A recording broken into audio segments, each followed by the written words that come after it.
Good morning, reflectors. Good morning. Welcome and welcome back to Morning Intentions. Today is Friday, June 12th, and that's right, it is Reflection Friday. We're going to be reflecting today.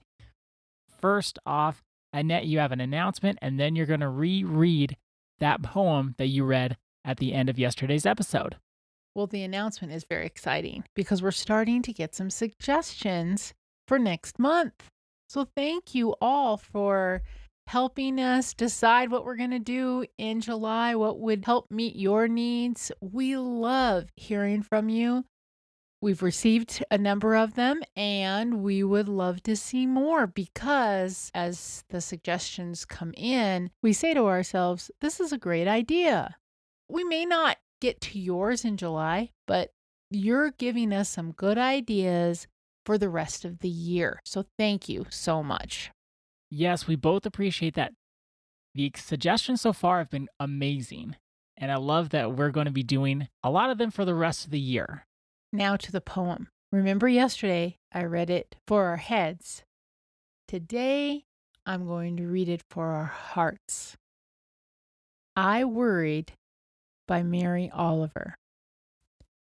I worried a lot. Will the garden grow? Will the rivers flow in the right direction? Will the earth turn as it was taught? And if not, how shall I correct it? Was I right? Was I wrong? Will I be forgiven? Can I do better? Will I ever be able to sing? Even the sparrows can do it. And I am, well, hopeless. Is my eyesight fading, or am I just imagining it? Am I going to get rheumatism, lockjaw, dementia? Finally, I saw that worrying had come to nothing. And I gave it up and took my old body and went out into the morning and sang. I love how in the beginning of that poem, the character, I'm going to say she, it sounds like she to me. Well, it's Mary Oliver's poem, so let's say Mary. We'll say Mary. There was this worry, can I even sing? And then by the end, the worry goes away, and yes, she could sing.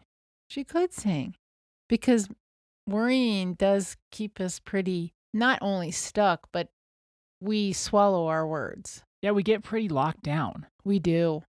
We do. And what we could always do becomes very distant and it seems impossible. And then when we get into that state of curiosity, who knows what's going to happen? And what I've noticed when I've been reflecting on catastrophizing and fear, when I'm catastrophizing, when I'm in fear, my focus in my world become very, very small. I'm so locked in to what is going wrong that it can be hard and difficult and near impossible to see what could be going right or even what is going right in the moment. It's like a sunshiny, beautiful day outside, and I'm focused on the one cloud out there. That's why the last sentence in the first stanza in this poem is very powerful when we think about it.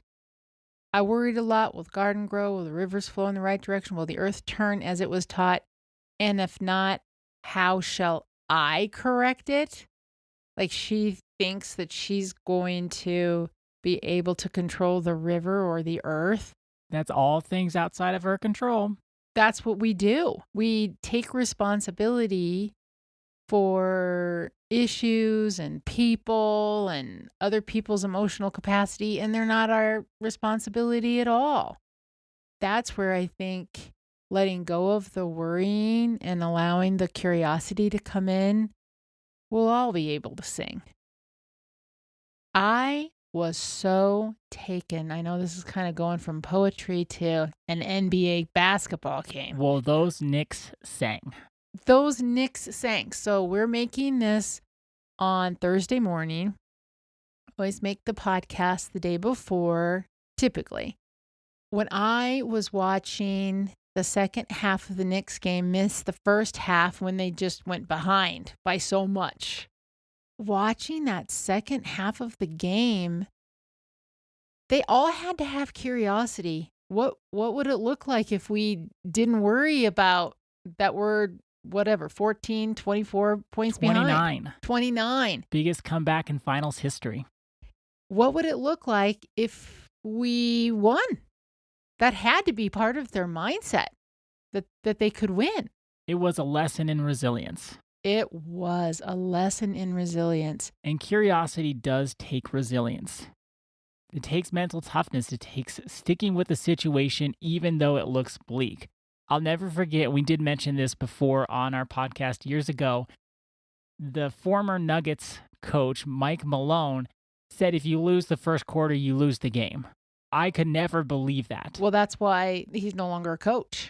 Well, yeah, that's true. I mean, he was a coach for a long time, but with that attitude, you're not going to win. Talk about catastrophizing. Exactly. Like that is a prime example of catastrophizing. I heard this morning, everybody was talking about the game last night, and I heard this morning, you never want to give up before the buzzer. How important that is in life. And the person that I was listening to was relating it to his life, and he was saying he's had days and periods of his life where he just felt so down, like there was no hope or his whole world was going to end. And he kept on going. And to him, the Knicks showed that too, that you never want to give up until the buzzer. We can't do that if we're catastrophizing. No, we'll just sink and stew into our worries, and I don't know what happens.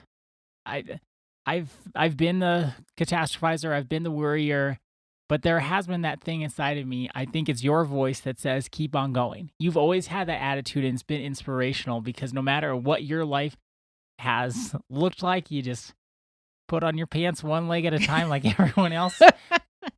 And you just keep on rocking. Okay, so never give up. Let's really say what you really say. Okay, so I started wearing Lands' End I wasn't sport going to mention knits. any of this, so I was going to keep it vague.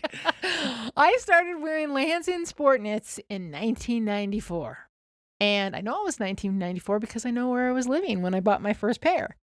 And I wear Lands' End sport knits pants and shorts. That's my uniform at home. Right, Ada? That's right. And so Ada will say, you put on your Ada will say, you just put on your sport knits and keep on going. The reason I do that is because I don't know what it is, but I remember when I was little, I didn't have these words, obviously, when I was little. You didn't have your sport knits. And I didn't have my sport knits, but once I got those sport knits, I really got tough. I'm not going to let life beat me. And life has tried to beat me a few times, but I'm not going to let life beat me. I think that has carried me through, and that doesn't mean that I haven't had hard times or that I haven't had days when I just think, ugh. But I always get back to I'm never going to let life beat me. And that's why those sport knits are kind of the symbol of Annette, how she shows up at home. I wasn't going to give the whole story away, but that is what I think. Just put on your sport knits and keep on going. And that helps you too. And it helps me too. I don't have sport knits of my own.